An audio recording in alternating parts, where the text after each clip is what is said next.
A lot of debt isn't about bad choices. It's about a system designed to keep you paying. Interest stacks up, fees never stop, and the banks keep winning. Our sponsor, PDS Debt, exists to help people push back. Whether it's credit cards, personal loans, medical bills, PDS Debt will look at your real situation. They'll create a personalized plan for you to pay off the debt faster. No minimum credit score required. Don't wait another month. Take control back in 30 seconds with a free assessment at pdsdebt.com/Pakman. The link is in the description.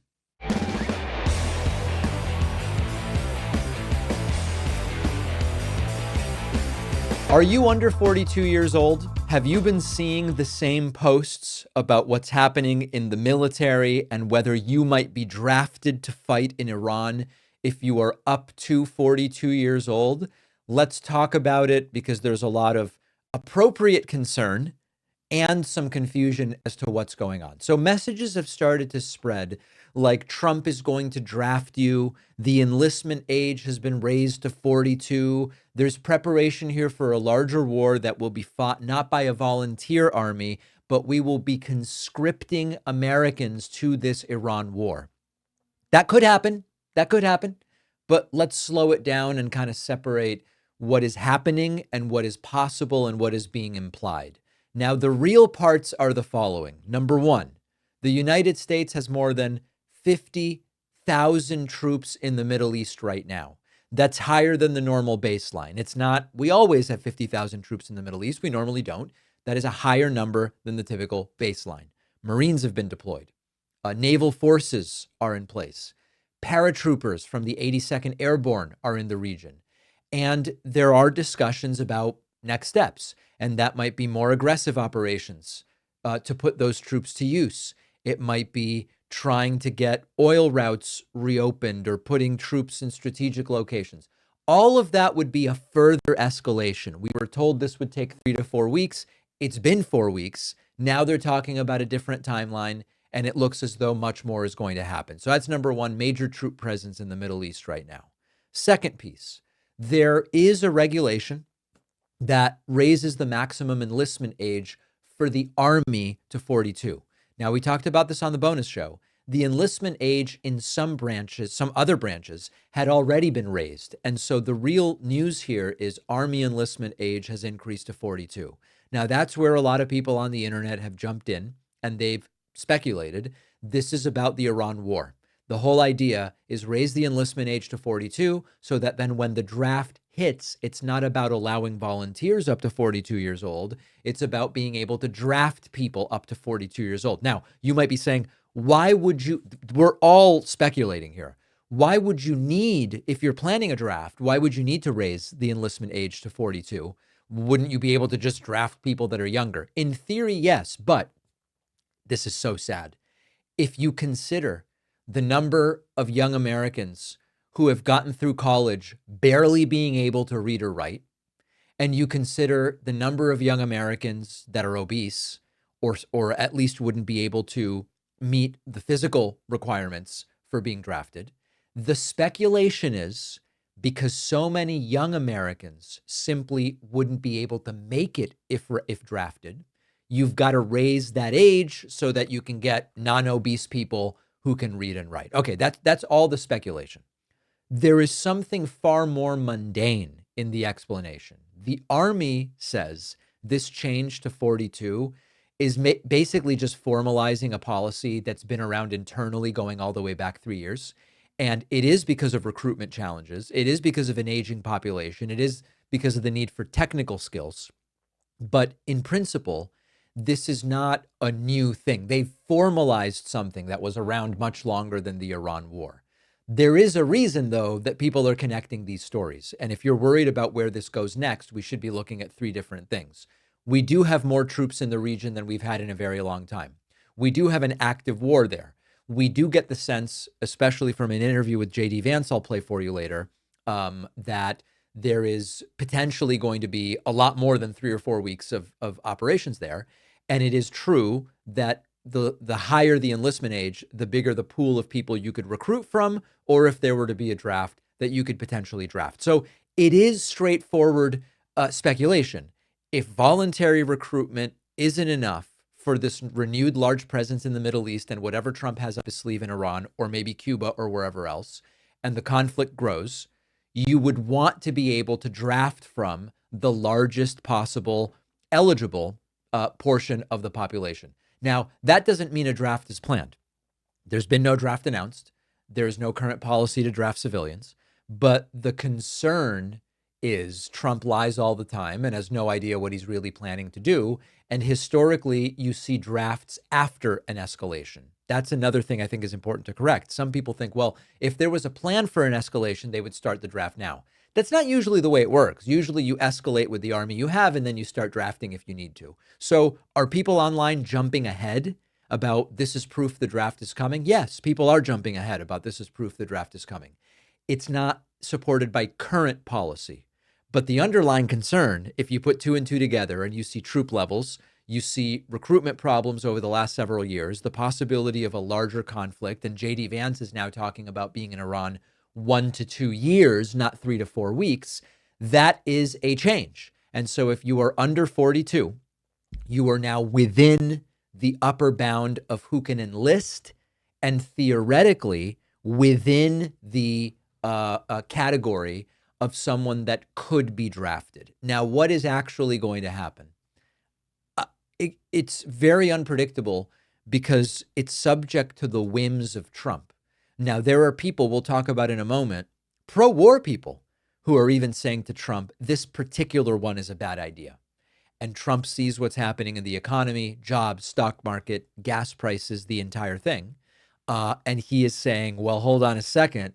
I want people to like me. Maybe this isn't a good idea. So I think that it is totally plausible that in the next 2 weeks, Trump does a total taco, a titillating total taco, and backs out. Then it's a question of whether Iran says, all right, well, we can end it. Iran can also choose to keep going. Or does Trump come to believe that the only way to appear not to be afraid, which is very important to him, is to keep pushing, to keep going, and to making this an even bigger regional conflict? Whether you ultimately get drafted, can't believe we're even talking about this, is partially going to depend on who is in Trump's ear in the 5 minutes before he decides about some of this stuff. And that is admittedly a very scary place to be, especially when we have learned that Donald Trump is barely working as president of the United States. We will get to that a little bit later. Some of Trump's closest allies, and even some of the most pro-war right-wingers that there are turning on Donald Trump over Iran and saying this is a very bad idea. You rarely see this in Trump world, and it's coming from inside the movement. I am talking to you about Trump allies, MAGA influencers, longtime loyalists openly saying, I love war as much as the next guy, but the Iran war is a mistake. It could spiral out of control. Now, let's start with Ann Coulter. Ann Coulter has been a longtime Trump ally who has defended him for a long time and has occasionally criticized things that he does. And she has certainly helped to shape the broader MAGA narrative, and especially during Donald Trump's first term. She is now comparing Fox News coverage of the Iran war to their lies about the 2020 elections. She is straight up saying Fox is putting out propaganda about the Iran war. And that is a pretty strong attack against that same ecosystem that elevated Trump to begin with. The same people that allowed Trump to get beyond 2% in the Republican primary in 2016 are now participating in what Ann Coulter calls propaganda. And then in comes Marjorie Taylor Greene, who, by the way, she's not even pretending to be aligned with Trump anymore. She and Trump had a falling out, and the following took place on Twitter. Ann Coulter posted, watching Fox News assure viewers the Iran war is going super well and Trump is a total stud is like watching the same network assure viewers that Dominion voting systems rigged the 2020 election and Trump was the winner. Pretty good point from Ann Coulter, I must say.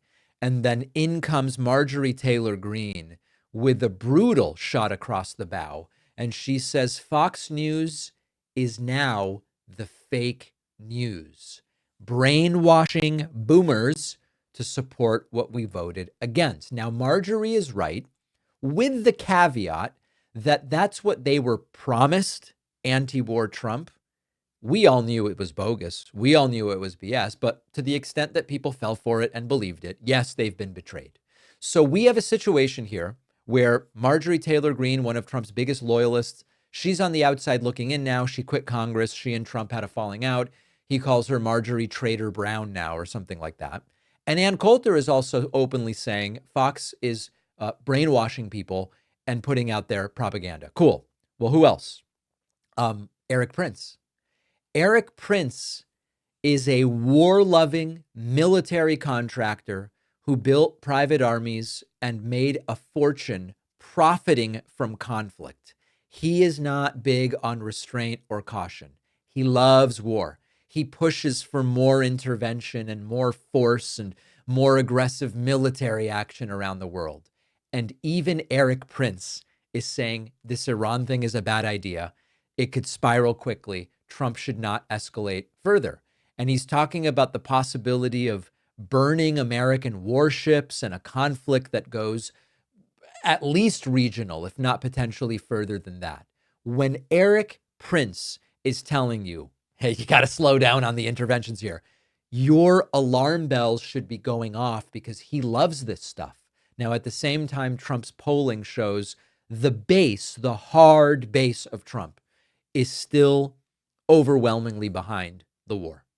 And there is a split inside the movement because you have influential voices, even if it is not the majority of voices, you've got influential voices raising major concerns, and the base is totally locked in. And this is how internal fractures start to form. Trump built a lot of his appeal around avoiding these types of conflicts, or at least saying he would avoid these types of conflicts. He's not going to get us into these foreign policy disasters. That was Bush. It was going to be Hillary or Biden or Kamala. But Trump's doing it now. Trump's escalating such a conflict. And the people who helped sell the message that Trump isn't going to do that have no option now but to recognize the contradiction. You can see it in the allies. And the difference is that this is now unfolding during an active war. It's easy to play these coy games about Trump as anti-war when he's the candidate and Joe Biden is the president. But we have this unfolding now during an actual active war that any second could escalate bigly.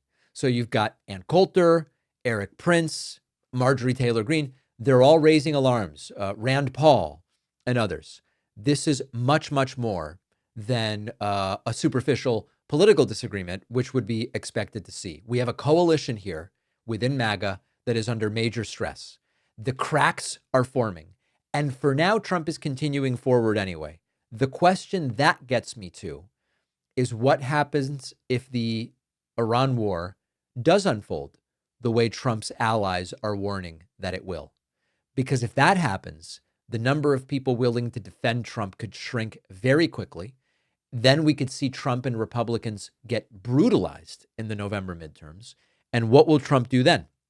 One series of speculative ideas is Trump will recede to Mar-a-Lago and play golf the rest of his presidency and not really do much.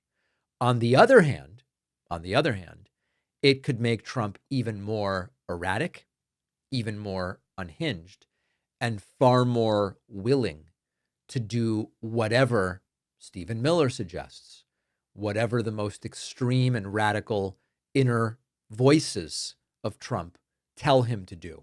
So I think it's a little bit premature to assume that if this goes south and Republicans lose in November, Trump just says, bye-bye, I'm going to pack it up and play golf in Florida. That would be probably the best thing for the country.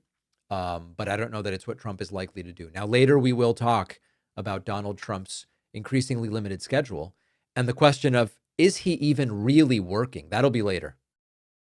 The frustrating part about debt is that even if you're doing everything right, the system is stacked against you. Interest compounds, the fees pile up, and you end up paying just to stay in the exact same place while the bank collects. That's why I want to talk to you about PDS debt, which works with people dealing with unsecured debt. That means credit cards, personal loans, medical bills. There's no one-size-fits-all approach. They will evaluate your specific situation and make a plan that works for you. There is no minimum credit score required. PDS debt is A+ rated by the Better Business Bureau. They have thousands of 5-star reviews, and have already helped hundreds of thousands of people get out of debt. Every month you wait costs you more in interest and fees. Don't wait another month. Take back control in 30 seconds. Get your free personalized assessment at pdsdebt.com/Pakman. The link is in the description. The David Pakman Show is made possible primarily by our audience through the membership program. You can also sign up at substack.davidpakman.com, get a Substack premium subscription. But if you missed last week's Trump Gas membership special, you can still take advantage of it. Just email in info@davidpakman.com. Say, David, I missed Trump's gas. I want that code. And we will send it to you if there's any stragglers who do want to take advantage of that. Donald Trump's ballroom just got destroyed by the New York Times. The New York Times put out a very detailed report on this White House ballroom that is funded by donors, which would cost $100 million, then $200 million, then $300 million, then reportedly as much as $350 million. And the entire thing is exactly what you would expect. It's flashy, certainly, but the entire thing is completely broken. Trump rushed to build a massive new ballroom on the White House grounds. This, I believe, is part of Donald Trump's desperation for legacy. He wants to do things that can't simply be undone by the next president. This is why he's obsessed with trying to accumulate more land, like Greenland, for example, for the United States. And it's also why he decided to destroy part of the White House in order to build a ballroom. The idea that this would be a permanent change that Donald Trump makes to Washington, D.C. Architects are looking at the plan and they are saying this makes no sense. Now start with the basics, and we have this funny image we have up on the screen that the New York Times put together with just a lot of the architectural and design problems here. The design includes this giant portico with columns and stairs, which sounds impressive, except the stairs don't even lead into the ballroom. It's stairs to nowhere. You know, they talk about a bridge to nowhere. The stairs go nowhere.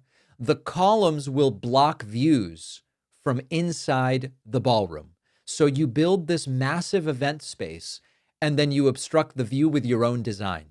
The portico doesn't have doors into the ballroom. So you go up this grand entrance, and there's just no way in. You have to go around the side to the side door. It's like designing a house where the front door is decorative. Now it gets even worse. The ballroom is massive. It's much bigger than industry standards suggest for the number of people it's designed to hold. Smaller events will feel really weird, kind of awkwardly empty. But the real issues here, I would argue, are bigger than bad design. Like with Trump, there's probably bad design lurking somewhere, but there's far bigger issues. Projects like this usually go through years of review. You have public meetings, you have revisions, you have debate. Trump has decided that because his friends are donating in order to fund this, he can just do it. That's it. And they rushed the process. There was one review meeting which reportedly lasted 12 minutes. And in theory, construction is moving forward. Now, the reason I say in theory, construction has started in the sense that they've already done a lot of demolishing. But there are a number of architectural problems that have come up, and the main architect even quit previously. I told you about that. So this is a microcosm of how Donald Trump operates. He says he knows more about things than anybody. He goes ahead and just does what occurs to him, even if it doesn't make any sense. There's no scrutiny. He doesn't actually empower experts to make decisions.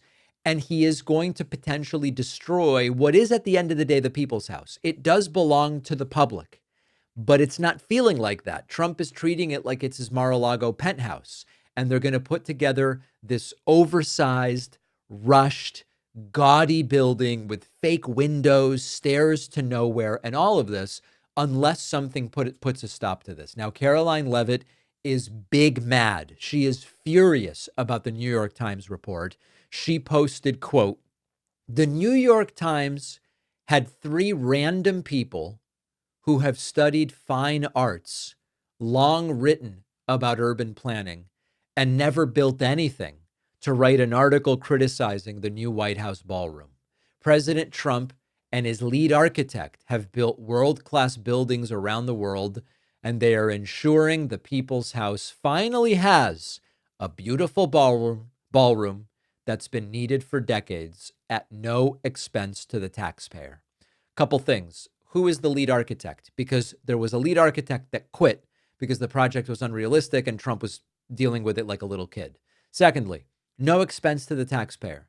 Now, I know that Donald Trump is insisting that this is being paid for by donors. The idea that the donors are donating out of the goodness of their hearts, laughable. Obviously, they know that there's something in it for them. But importantly, the maintenance, additional staffing, and associated costs for this ballroom, if it ever gets built over the next however many years it stands, are going to be paid by the taxpayers. Did the taxpayers ask for this? Was this done in accordance with historical commissions and in the appropriate way that it is supposed to be done? The answer is, of course, it wasn't, because it's Donald Trump that we are talking about. So even if you grant that Donald Trump has donors to pay for this, it is untrue. It is untrue that it is going to cost the American people nothing. Even if you grant that Trump had the power to do this, it was still not done in the way that it is supposed to be done. And he doesn't give a damn. And I'm going to tell you right now, there's not going to be any consequences. The only possible consequence is the project doesn't move forward. And then it's going to look like crap. I was just there looking at the rubble that's in DC at the White House. The only possibility would be don't let Trump do it, which he may fail to do anyway, but then it's going to kind of look like crap. Maybe it's a problem for the next president to solve, actually involving the right people. But this is embarrassing. They are furious. Caroline Leavitt is furious, but it is completely and totally predictable. Remember my segment yesterday explaining that the vast majority of our elected officials and candidates do not give an F about you. It's just about them. Well, let me show you Exhibit A. Gas prices are through the roof. We're dropping bombs in Iran. There's discussions of a possible military draft. Our world standing is in the toilet. Taxpayer dollars are being burned. And meanwhile, Donald Trump is bragging about his new ballroom and the columns that are going to be Corinthian and all of this crap. Here is Donald Trump, the war president, on Air Force One just hours ago. And look at what he's talking about. And if you're only listening, part of this is the visual where Trump is holding a rendering of the White House ballroom. And that porch will be magnificent, looking in between the columns. They no longer, we took the stairs out that were on the south side and really replaced them with these stairs. So you have an open porch and you have the closed porch under the columns, overlooking the Washington Monument, the Jefferson Memorial, and the Lincoln Memorial / Monument. So right, that's great. This is a view of the columns as they are going to be made. They're going to be hand carved and they're beautiful. Top of the line, they'll be Corinthian, which is considered the best, most beautiful by far. If anybody was worried, as you are paying $4 a gallon for gas and you're worried about, is my kid going to end up in the Middle East? Am I going to end up in the Middle East? As your grocery prices keep going up, rest assured, they will be Corinthian columns in Trump's new White House ballroom. The affordability president, right? Is anybody else disgusted by this? Is anybody else ready to acknowledge that this is disgusting in every way and it is the exact self-centeredness that I am talking about? Here's a little more of this ballroom nonsense from Trump on Air Force One. Talking about how beautiful the ballroom is. For 150 years, they've wanted to build a ballroom at the White House, and other presidents have wanted it. When we have dignitaries coming like President Xi of China, right, or anybody, we need something for President Xi. Else, we have very small rooms. They're not big enough to handle the kind of capacity that you need. And this is the same height as the White House. It's an incredible fitting. You see what that is, right? Nice. I'll show you. Here's another view. This is coming from right opposite the Treasury building. Beautiful Capitol. Beautiful building. And I think it'll be the finest ballroom of its kind anywhere in the world. All right. I think you get the point. Now, there are also now claims that they're building a massive military complex underneath the ballroom, which is certainly putting a new sort of spin on the entire thing, which also raises national security questions. Should Trump even be talking so much about the design? Like, aside from will it be built, aside from does it make sense, aside from all this stuff, should Trump even be saying so much about the details? Because it sounds like that would be potentially a sensitive facility if that's what's going on. Now, with oil prices spiking again, I was thinking we are due for another post from Trump about big progress with peace talks to try to buoy the stock market and maybe lead to a reduction in oil prices. And right on schedule, Trump goes, yeah. I think we might have a deal very soon. White House, which is, I think, very important to Mr. President, deal in Iran this upcoming week. Say it? Sir, could you foresee a deal in Iran this upcoming week? I do see a deal in Iran, yeah. Mr. President. Could be soon. I do see a deal. Could be very soon. And it is, again, the same market manipulation that Trump is known for. It did spike stock market prices. It did briefly lead to a modest decline in the price of oil for a little bit. The suspicion continues to be this is manipulation. This is Donald Trump continuing to say things in order to get a market response that he wants. Now, once we are all said and done in Iran, who knows when that's going to be, what's going to happen with Cuba? Well, we don't know. But Donald Trump was asked, are you really going to let a Russian oil tanker go to Cuba? Because the whole thing was you're not going to allow oil in. And Trump goes, well, I have no problem with it. But the truth is, it's always Russia. Russia, he has no problem with.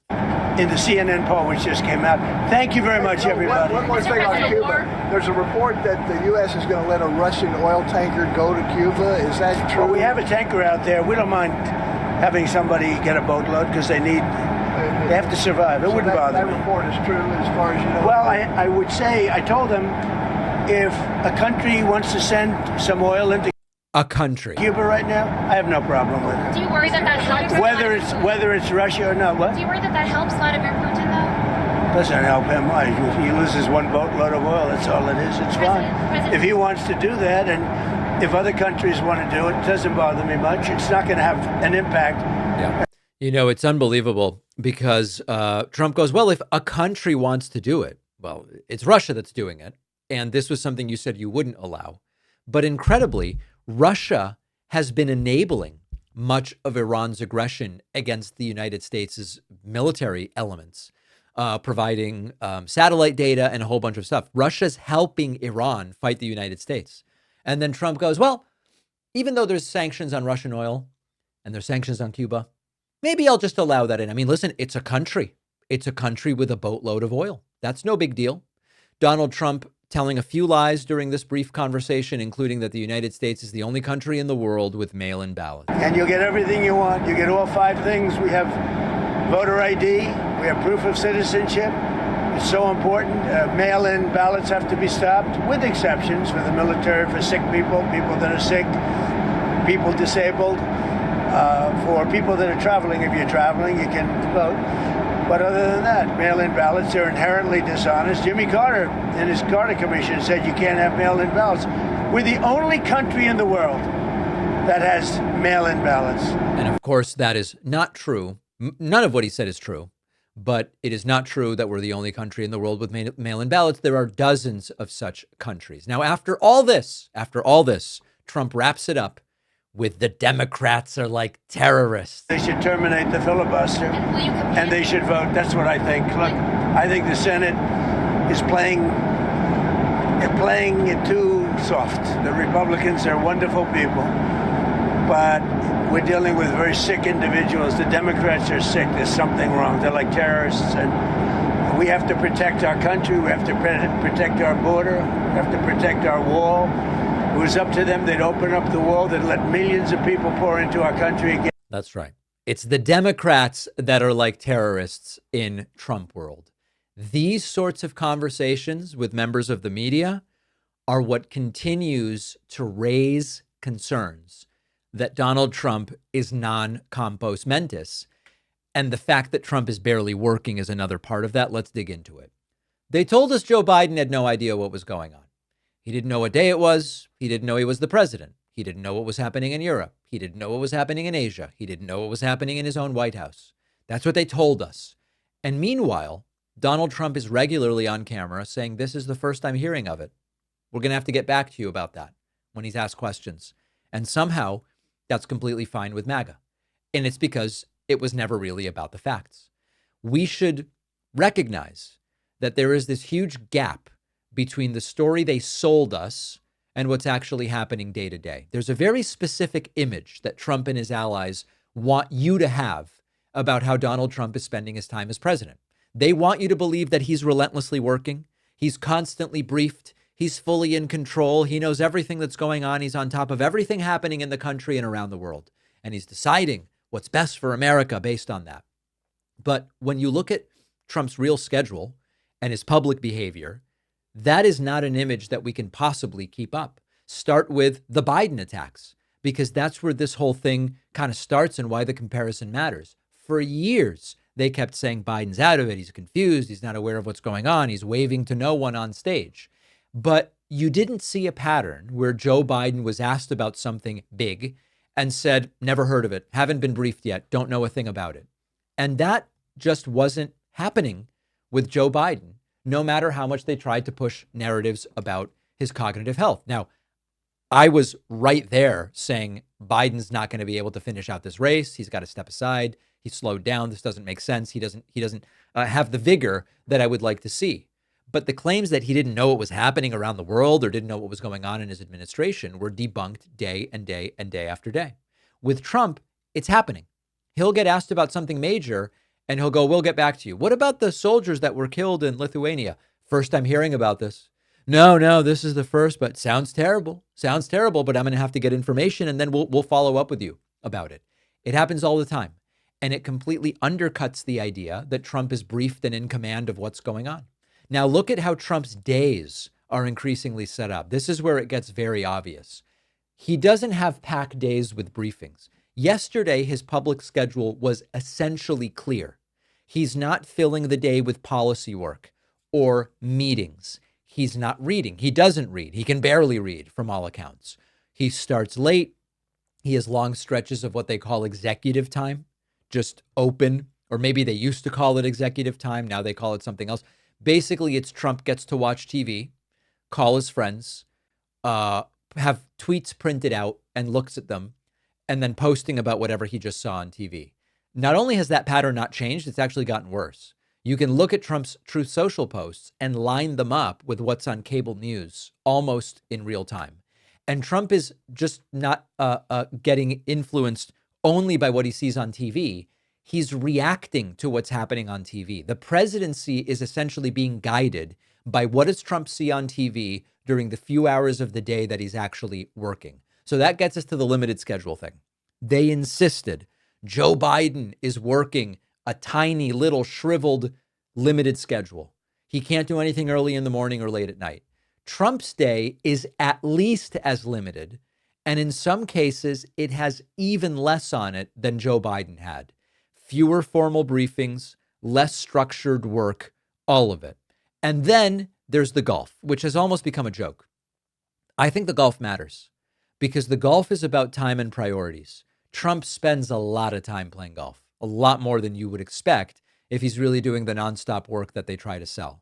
He is also very often not in Washington, D.C. He's in Florida at his own properties. There was even a moment during the start of the Iran war where J.D. Vance, the VP, was sitting in the Situation Room and Trump was golfing in Florida and taking breaks to tell us, by the way, we're at war, or is a military operation, what they were calling it then. So what you end up with, if you look at the facts, is a 180-degree different picture than the one that they are trying to push. It's a loosely structured day with a lot of media consumption, Trump barely doing anything at all. Now, let me kind of cut down to the most important thing about this. Is it better that Trump's not working much? And what I mean by that is the following. If you know of someone, a worker, who destroys things when they work, and then you go, listen, you can't really fire them, but you could put them in the break room to have snacks all day. but then they wouldn't be working. If the more they work, the more damage they do, are we better off with Trump doing as little as possible, even if it's totally hypocritical, given the criticisms of Joe Biden? That's my question to you. It's very clear that Trump is working less than Biden, and it's very clear that Trump is only minimally engaged with the job. But should we are we better off with Trump doing as little work as possible? Because the more involved he gets in stuff, the worse the decisions he makes. Let me know what you think. Leave a comment. The David Pakman Show is an audience-supported program, and the best, most direct way to support the show is by becoming a member at joinpakman.com. You'll get the daily bonus show, the daily commercial-free show, and plenty of other great membership perks. Get the full experience by signing up at joinpakman.com. Today, I'm speaking with Congresswoman Sara Jacobs, representing California's 51st Congressional District. Really great to have you on. Thank you. Yeah, thanks for having me. Listen, to start with, I've been talking to my audience about the No Kings protests. We had the third iteration over the weekend. I think there's some in my audience who are maybe feeling a little frustrated about, hey, all of these terrible things are happening. Democrats control nothing right now. The protests are great, but what are we working towards with these protests? The easy answer is, well, first and foremost, taking control back of the House in November. But like, how do you see it? What is the point of these protests? Yeah, it's a really good question. So actually, before I was in Congress, I worked in international conflict resolution in the State Department and the UN. So I've actually worked in countries that are even more torn apart than our country is right now, as hard as that is to believe. And they've found ways to come back together. And these protests, these marches, are a really important part of doing that because they show people that they're not alone. They build community, and they also send a really important signal to this administration that they do not have the will of the public with them. And I can tell you that I've talked to a lot of people at these marches who are formerly Republicans, who might have voted for Donald Trump once, but who see what's happening isn't good, isn't working for them, and who want to show up and show that they know that. And marching is just one part of this, right? We also need to be doing the organizing work day in and day out of rebuilding the fabric of our society. And that's not going to happen top down at the, on high. It's going to happen neighbor by neighbor, talking to each other, rebuilding that sense of community. So I like to tell people, when everything's going on at the federal level and they're feeling so overwhelmed, like go local, go pick up trash at the park, go paint something at a local elementary school. Like find ways to interact with your small community and interact with people who maybe have differing views than you do. Not about politics, but about building your community better at the local level. That's how we are going to rebuild our country. And that's why the marches are an important part of that, because what authoritarians want you to feel is that you are alone and that everything is inevitable. And the marches show that you're not alone. There's millions of people across the country who agree with you, and that we do get to say we do have a voice, and we can make a change. This weekend was interesting because at the same time that these No Kings rallies, protest marches were taking place, CPAC was taking place. And it was a sort of a different CPAC than we've seen before. There was this surreal moment where Matt Schlapp said, "You guys don't want impeachment, do you?" And the crowd was like, "Yes, we do want impeachment hearings." And it was this very strange moment where, you combine that with some of the interviews with people at the conference. They're not very happy with Donald Trump. They fell for I'm the anti-war guy, and now we're in this situation in Iran. And I don't want to pretend that the base is abandoning him, but there is questioning, at least, of what people have signed up for. So I think that's interesting. But on the Democratic side, there is arguably some fracture as well.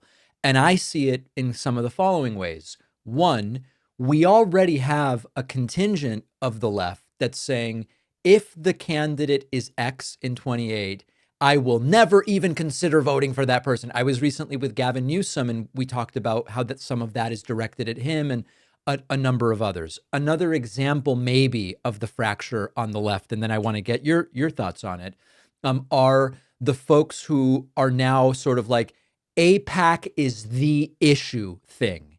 And it's not just all money in politics, it's specifically APAC. And then there's others who say, well, money in politics is the problem, but I don't know about APAC specifically. Disagreements, right?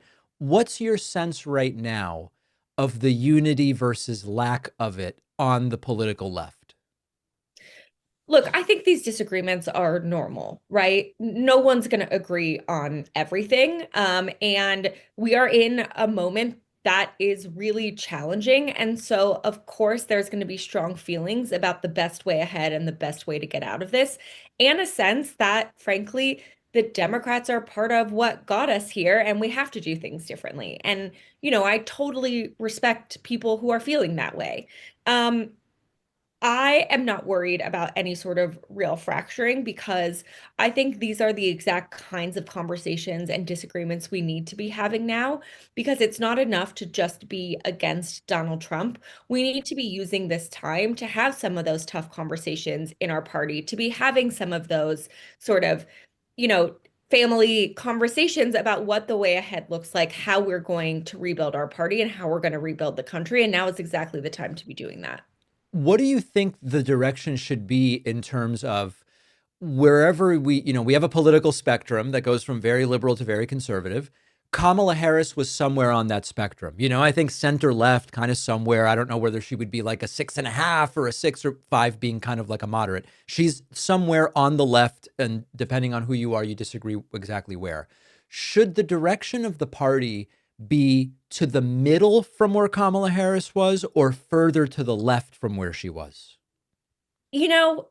It's a good question, except I kind of reject the premise that our only option is this one linear line. Hmm. Because I actually think that what we're seeing right now across the country is that the candidates who are the most authentic to themselves and the communities they are trying to represent are the most successful.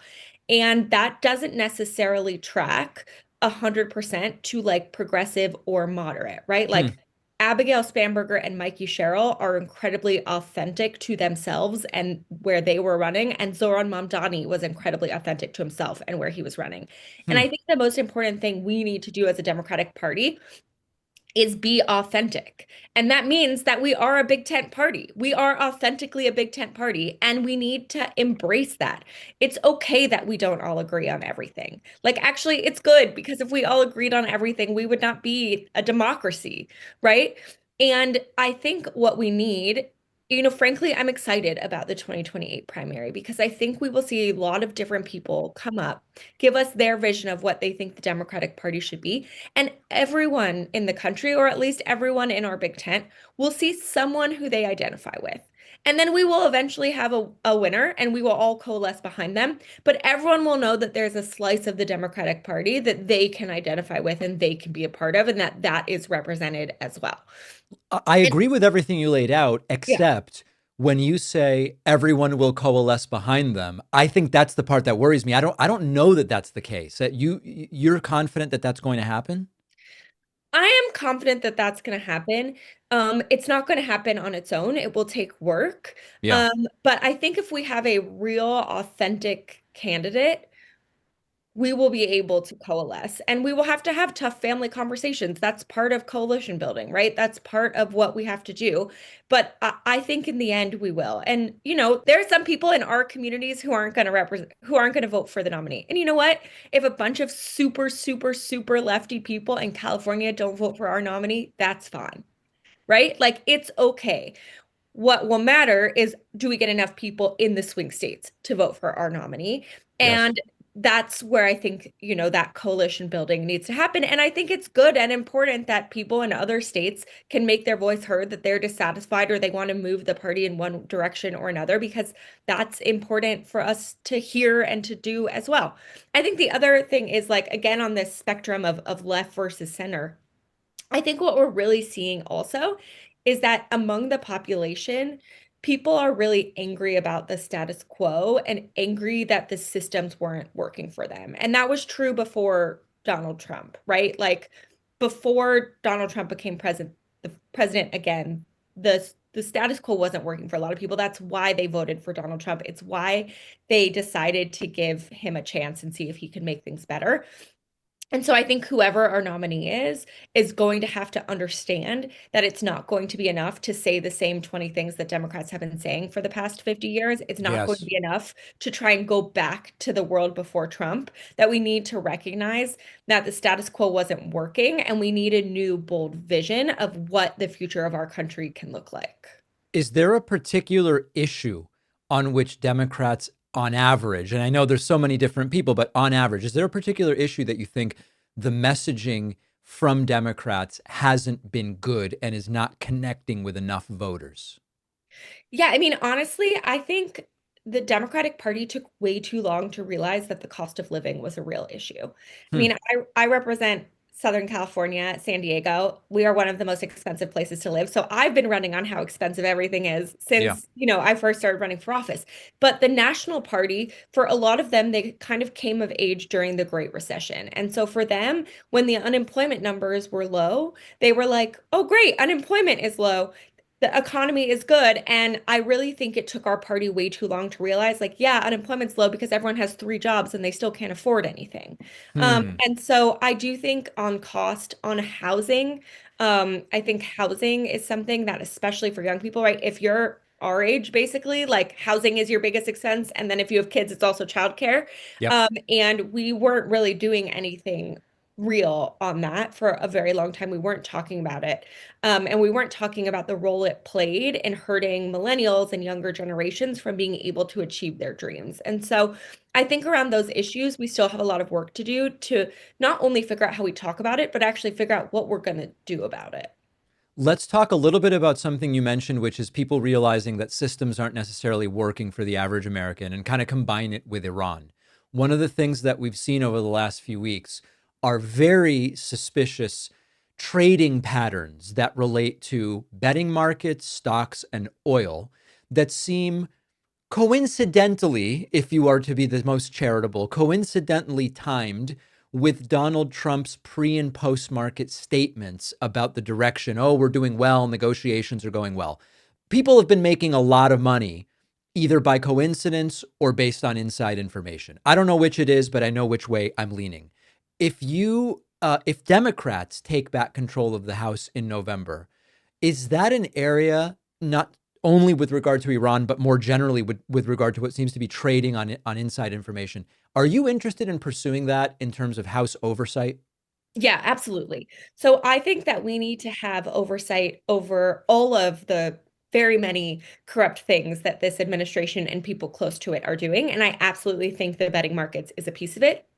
And then I also think we need to recognize that we need to hold ourselves to those standards too. So, I think we should ban stock trading by members of Congress and the executive branch completely. Yes. I'm a co-sponsor of a bill that would do that. And frankly, I think we need to have a real conversation about whether we allow people in the executive branch to engage and Congress to engage in these predictive betting markets. I've already told my staff that this is not something that they're allowed to do. And if I find out that they're doing it, they will lose their job. And I Hmm. think we need to be very clear that, like, this is another way of using information that we have access to make money. And that should not be the case. We should be in this job solely to serve the people in our communities. On the topic of Iran, we were first told 3 to 4 weeks. It's week 4. JD Vance, just in an interview yesterday, said he doubts that this is the sort of thing that the US would be involved in for 1 or 2 years, which is a very different sort of timeline than we were given 4 weeks ago. Anything you can tell us about what levers you and your colleagues have to try to get some control over this thing? And if the answer is it's really out of our hands, I think my audience would just rather hear that. Look, I mean, you're a millennial, I'm a millennial. We remember the Iraq War. They told Yeah. us it was going to last 6 weeks. We had mission accomplished, and then Yep. we know what happened for 2 decades after that. And so I think part of it is why we should have never gone into this war to begin with, because war is by its very nature unpredictable. And you can't say you're going to go in three weeks, 2 weeks, and do everything you want. I think that there are some really key important things, actually, some levers that we do have. So one is that we have the war powers resolution. I'm hopeful that when we come back out into session in 2 weeks, we will have another war powers resolution vote. Now, we lost 4 Democrats in that war powers resolution last time it came up, and we were able to sway a couple Republicans. So your audience can be really, really impactful in making sure they're both bolstering their Democratic representatives to vote for it and push for it to come up for a vote, and calling the Republican representatives and telling them that this is something that they care about. And especially if you have people in your life who were Republican or voted for Trump and have a lot of questions about the Iran war, having them call their Republican representatives, I think will be really important. So that's one. The second is there will be a vote at some point on this supplemental funding. Yeah. The president is asking for $200 billion. $200 billion is not a down payment on a short war, right? That is how you get a long war. And I think, first of all, we already need to start seeding the ground that voting for the supplemental is not a vote for our troops, right? We already know the neocons are going to start trying to use that same language they used during the Iraq war. We need to start seeding the ground that that's not the case. But we also need to put pressure on representatives to not vote for that supplemental. And I think a lot of my Democratic colleagues might feel like, well, they don't support this war, but they don't want to not vote for the supplemental. And I think pressure is a really important part of that. And then I think in general, while this administration and Donald Trump likes to pretend that he doesn't care what we think, we've actually seen that when we have good, big public pressure, he does change his position. He is noticing it. And so we need to be making our voices heard. If you're in a military family, if you're, all of these different ways that we can make our voices heard, that builds and lends itself to Donald Trump changing his mind and saying, actually, I'm not going to continue escalating this. I'm not going to send in ground troops. I need to figure out how to cut my losses. Yeah, if there's one thing Donald Trump really does care about, it's about being liked. I mean, ego plays a major role in the decisions that he makes, and I think that is an important thing. We've been speaking with Congresswoman Sara Jacobs, representing California's 51st District. Thanks so much for your time. I really appreciate it. Absolutely. Thanks for having me.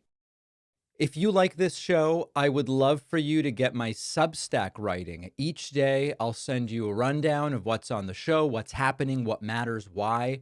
It's free, no spam. Substack is also the only place where we own our data. So if we get censored on social media or on any platform, Substack's going to be the only way I can tell you what is going on. Sign up now at davidpakman.substack.com. Is Donald Trump about to go, "You're fired" on Tulsi Gabbard and proverbially launch her into outer space? We may be watching the early stages of something that in Trump world is very common. If you followed the pattern before, you know where it goes. Someone rises, gets attention, gets Trump's praise, gets pulled into his orbit, and it looks like they're really part of the inner circle. And then there's a shift. There's a subtle shift at first. And that is what already happened with Tulsi Gabbard. You might remember that when back in June of 2025, when Trump was starting to bomb Iran, she said, we don't really have an intelligence assessment that comports with what Donald Trump is claiming. And then all of a sudden, she wasn't in Trump's inner circle anymore. And then now it's sort of like, where on earth is Tulsi? A reporter asked Donald Trump a very simple question. Do you still have confidence in Tulsi Gabbard? And Trump gives the sort of answer where I guess he's supportive. And he doesn't even sound that sure. He goes, yeah, sure, but, and then he spits out a bunch of other stuff. Listen to this and tell me whether you think Trump's gearing up to fire Tulsi. And then I'll give you my thought. We have a lot of great candidates for this. Do you still have confidence in Tulsi Gabbard, sir? Yeah, sure I do. Sure. Follow up. I mean, she's a little bit different in her thought process than me, but that doesn't make somebody not available to serve. Is she on the same It doesn't make them bad. page I as would you? say that I'm very strong in the fact that I don't want Iran to have a nuclear weapon. Because if they had a nuclear weapon, they'd use it immediately. I think she's probably a little bit softer on that issue, but that's okay. Some people are. And of course, it's not that Tulsi is softer. She just, as the director of national intelligence, can't point to intelligence that says Iran is close to a nuclear weapon. It's not that she doesn't care. She just doesn't think the intelligence points to that. People aren't. Most people are saying thank you very much for doing what you did. They Sir. are decimated right now. They're going to give up nuclear weapons. They're going to give us the nuclear dust. They're going to do everything that we want to do. And you know what? They're going to go on and maybe have a great country again. But if they don't do that, they're not going to have a country. They're not even going to have a country. So she's softer on that issue, but I have other people, not too many. That's an issue that we've had great support. You saw the CNN. All right. I think you get it. Yeah, sure. Sure, I support her. I mean, she's a little different in her thinking.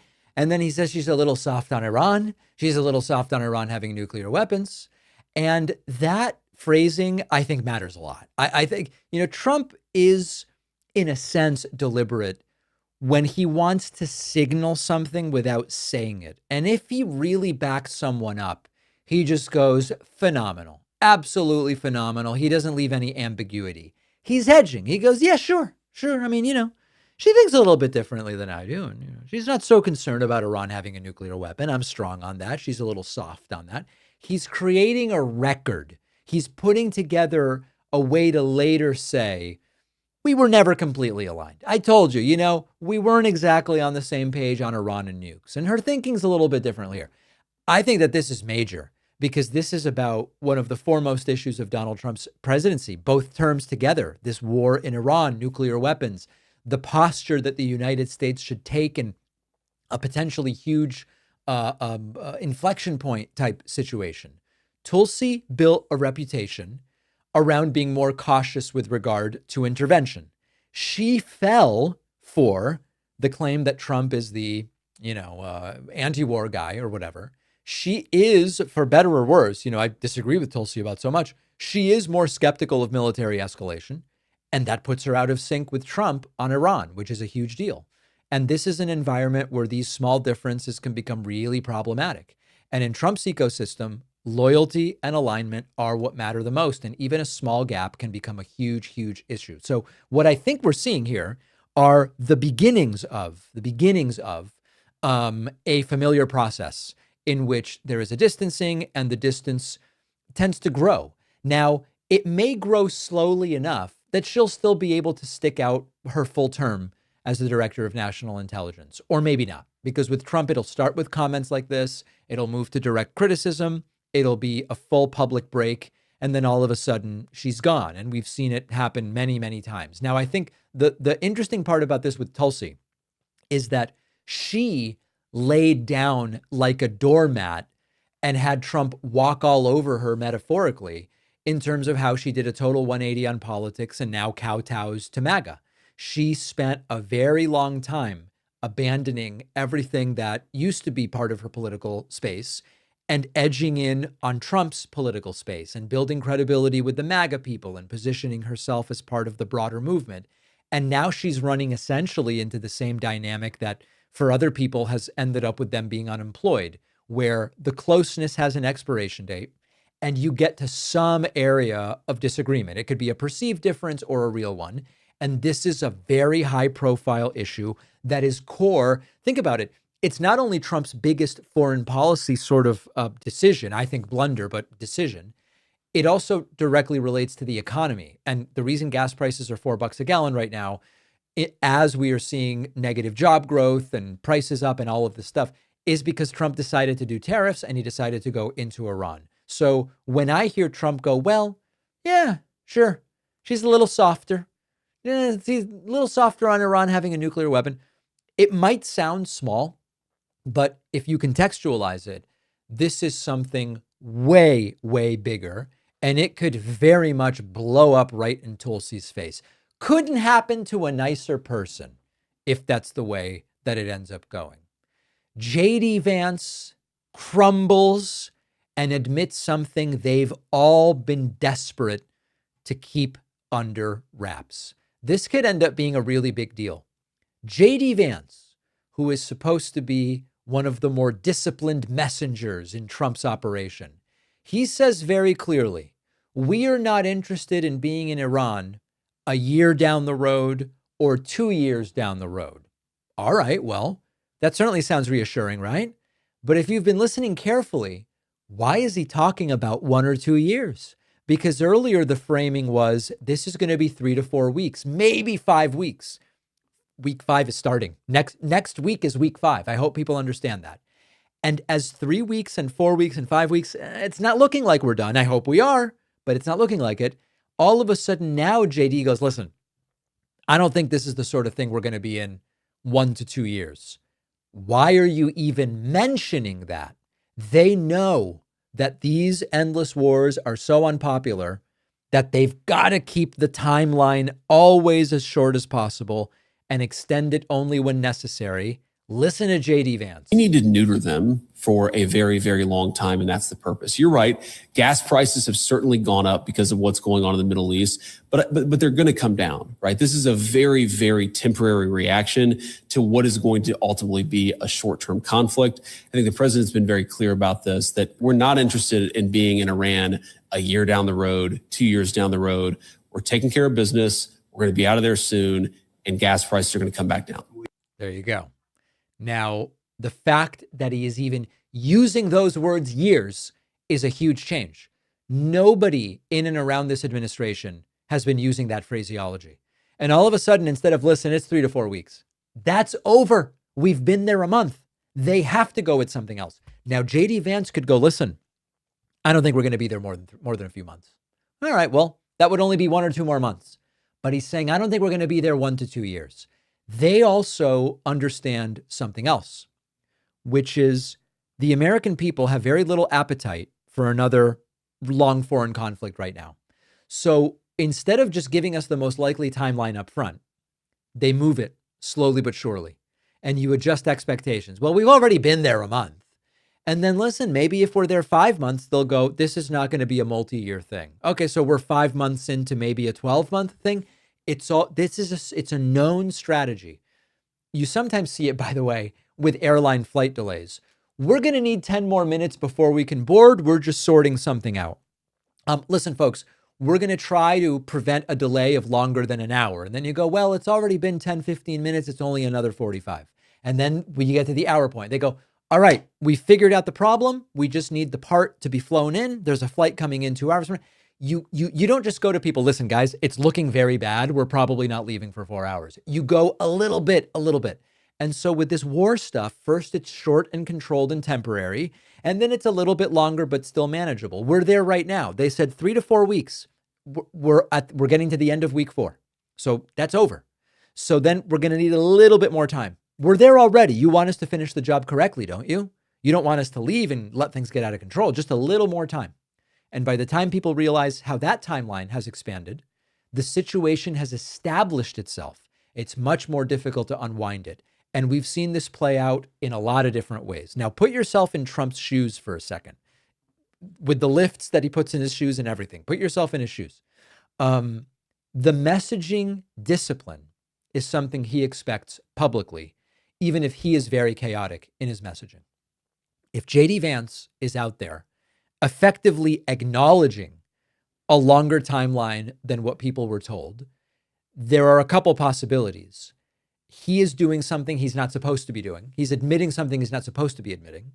Or the timeline has genuinely changed and he is admitting it. Either way, it's a potential problem for JD Vance. Trump reacts very strongly when he thinks someone is creating a narrative that he can't control or that he can't spin. So whether this question was like a slip in JD Vance's messaging, the beginning of a recognition that this is going to be a longer haul than we were told, I don't know.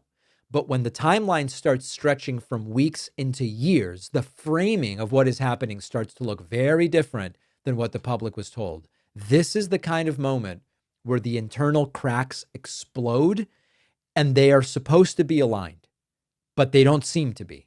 So when you hear a year or two, maybe it's a limit. And it's like, it's still going to be 3 to 4 weeks, but absolutely not more than a year or two. But we're already at week 4, entering week 5. The expectations have already shifted. So my sense is that JD Vance is simply being more realistic. I think Vance actually understands how long this is likely to go, and that's what he's putting out there. I hope that that's not the case. I hope it's not the case for the sake of the death that will bring down upon Americans and Iranians. I hope that that's not the case because of the economic chaos that is likely to cause. And I hope that it is not the case, because we were told we weren't going to be doing this nonsense Middle East war stuff under Donald Trump. We have a phenomenal bonus show for you today. You can sign up and get instant access to it by signing up at joinpakman.com. I'll see you then.